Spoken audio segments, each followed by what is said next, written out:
저는 크리스마스를 정말 싫어합니다. 벌써 51번째 나홀로 크리스마스거든요.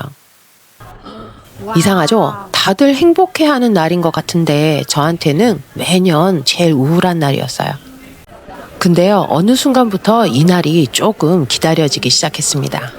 얼마 전 한 친구가 멜번에 놀러 왔습니다. 한여름에 크리스마스를 보고 싶다면서요. 크리스마스를 정말 사랑하는 이 친구는 1년 내내 돈이랑 휴가를 모아서 12월이 되면 전 세계에 크리스마스를 보러 다닌다고 했습니다. 그 얘기를 듣고 저도 모르게 참 요상한 질문을 했습니다. 화목한 가정에서 자라셨나 봐요. 크리스마스를 좋아하는 거 보니까. 제가 말하는 순간 아차 하고 느껴졌던 정말 시니컬하고 못된 질문이었습니다. 미안해요. 근데 그 순간 이런 생각이 들더라고요. 나는 왜 이토록 크리스마스를 싫어하는 걸까? 제 나이 벌써 50번이 넘는 크리스마스를 지나오면서 정말 행복하게 축하해본 크리스마스가 과연 몇 번이나 있었을까 생각해보면 한두 번쯤? 오히려 저는 12월이 다가오면 괜히 우울해지기 시작했어요. 내 삶은 이 모양 이 꼴인데 거리마다 SNS마다 다른 사람들은 다들 행복해 보이잖아요. 그런 모습을 보면 내가 인생을 잘못 산 게 아닐까 하는 괜한 자괴감이 더 커지곤 했죠. 어릴 때부터 지질하게 가난하다 보니 크리스마스에 가족과 즐거운 시간을 보내며 선물을 주고받는다는 생각을 아예 해본 적이 없었어요.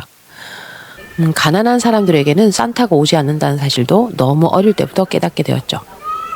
어린 저에게 크리스마스는 TV에 나오는 사람들이 즐기는 초현실적인 이벤트에 가까웠기에 기대를 한다거나 슬프다거나 하는 감정 자체가 없었던 것 같아요. 그래도 크리스마스 하면 딱 하나 떠오르는 기억이 있어요. 크리스마스 카드. 크리스마스 카드를 수없이 그렸던 기억이요. 저는 어릴 때 모자원이라는 곳에서 살았거든요. 말 그대로 아버지가 없는 엄마와 아이들이 모여 사는 곳이었죠.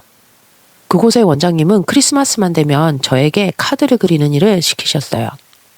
서로 다른 그림, 다른 글씨체로 수십 장의 크리스마스 카드를 그리면 용돈을 조금 주셨죠.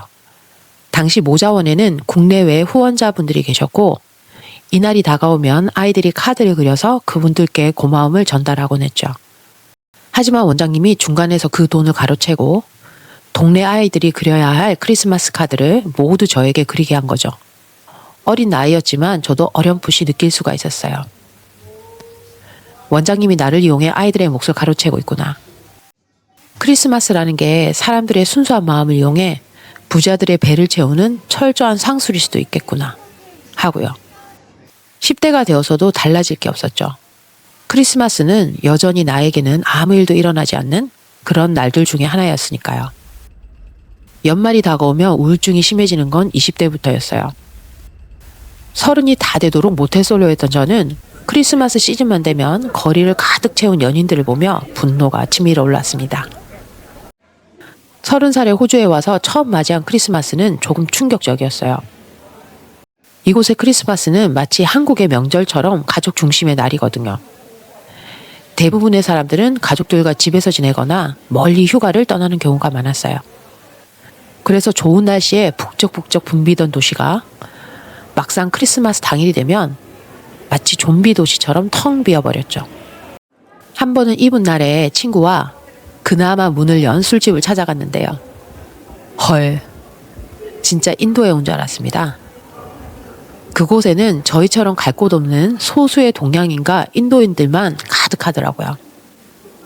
외로움을 달래러 간 곳에서 오히려 더 외로움을 느낀 저는 그 이후로는 그냥 집에 박혀 있었습니다.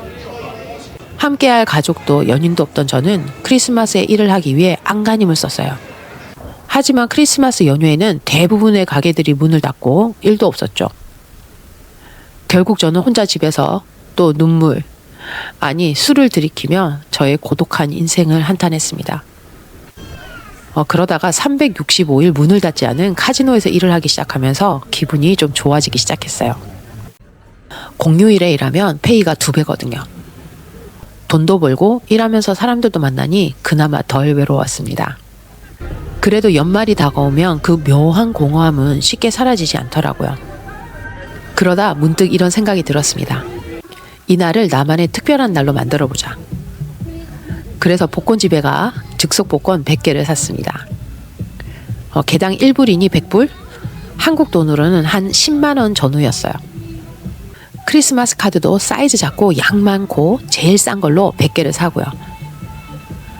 그리고 1년 동안 고마워던 사람들의 이름을 즉석 복권 하나하나에 적어 나갔습니다. 직장 동료, 친구들, 아파트 컨시어지 분들, 자주 가는 식당 사장님과 직원분들, 그리고 춤 선생님들까지. 그렇게 해도 100명을 채우기가 정말 힘들더라고요. 그리고 크리스마스 일주일 전부터 그분들을 만나 감사 카드와 복권을 전해드렸어요. 100명 가까이 준비를 해도 3분의 1 정도는 만날 수가 없으니 전해드릴 수가 없었죠. 하지만 못 보낸 카드는 보관해 두었다가 다음 해에 2장을 전해드리기도 했습니다. 사람들이 물어봤죠. 왜 매년 이런 거래요? 그럼 저는 이렇게 말했어요. 진짜 즉석 복권 1등 되는 사람 있는지 궁금해서요. 혹시 1등 되면 반은 져줄 거죠? 남자친구 생기면 그때 그만두려고. 지금은 너희들이 나의 가족이고 연인이니까. 그렇게 복권을 나눠준 게 한 5, 6년 정도 된 것 같아요. 아직 1등 했다고 연락 온 사람은 없었는데 제가 1등이 돼도 연락은 안 할 것 같은데요. 신기하게도 이걸 시작하고 나서부터 어느 순간 크리스마스가 기다려지기 시작했어요. 11월이 오기도 전에 이미 카드 문구를 생각하고 사람들 얼굴을 떠올리면서 괜히 혼자 기분이 좋아졌거든요. 크리스마스는 더 이상 우울한 날이 아니라 조금 신나고 조금 더 따뜻한 날이 되었습니다. 남자친구가 생긴 지금은요. 일단 약속처럼 100장의 복권과 카드를 나눠주는 일은 멈췄어요. 하지만 크리스마스에 혼자인 건 여전합니다.